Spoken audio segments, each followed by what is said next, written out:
Right, going back into this question here, just not confident with this one. I think there might be some bid mass errors going on. Because it's got to be a smaller number, it can't be, that's just too big. What did I do wrong? Well, hopefully, if I go back here, I've got to remember, if I put brackets in there, I love my brackets and I didn't put my brackets in this time. Put bracket in there, now press equals. Oh, hey, it changes. That's a lot better. That little -11 feels a lot better, doesn't it? Yeah? So there you go. You get that gut feeling, don't you? And you've got to remember to put brackets in there. Now, in the exam, I would have got 1 mark and I would have lost 1 mark. Excuse me. So, hopefully that made sense on that one there. And we're now going into question 11. Really nice question on this one. I'm going to have to use a ruler if I could find one here. It's like a kid, isn't it? Don't have a ruler, sir. So we're going to see what we can do with this one.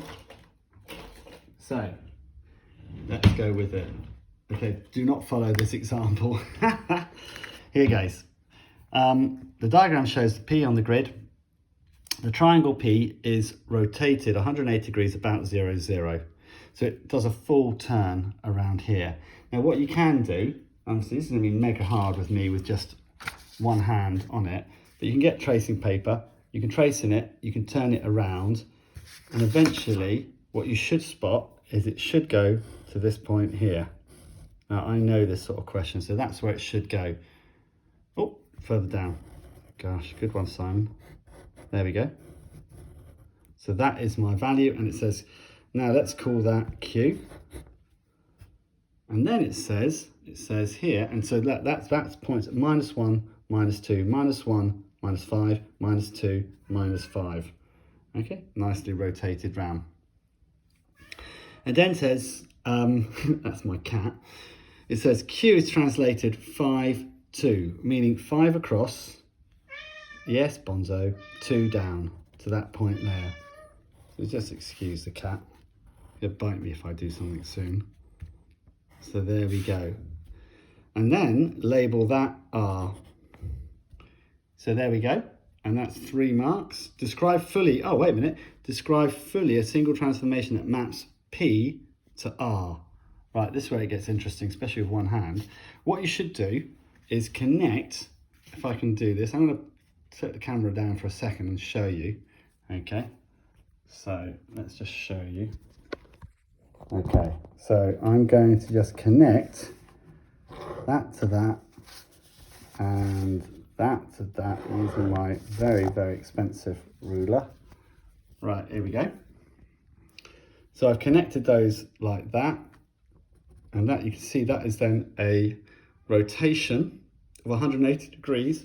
So you say rotate 180 degrees about, and then you've got to try and work out this.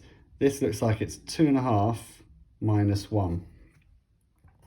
So 2.5 minus 1. And you need to write those things down. So rotate, so it's a rotation, how many degrees, and the center of the rotation. And you can see where it is there. You can even get tracing paper on it, turn it around and show that that does actually work.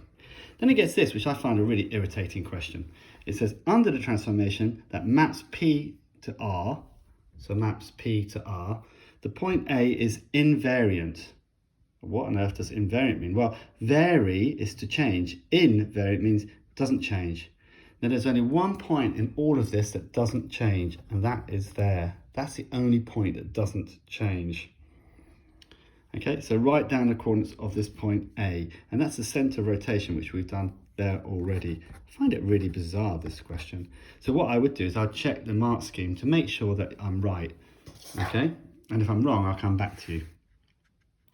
Now we're going to do these 2 questions, but that might take some time. So what I'm going to do is pause this one and then upload that in a minute.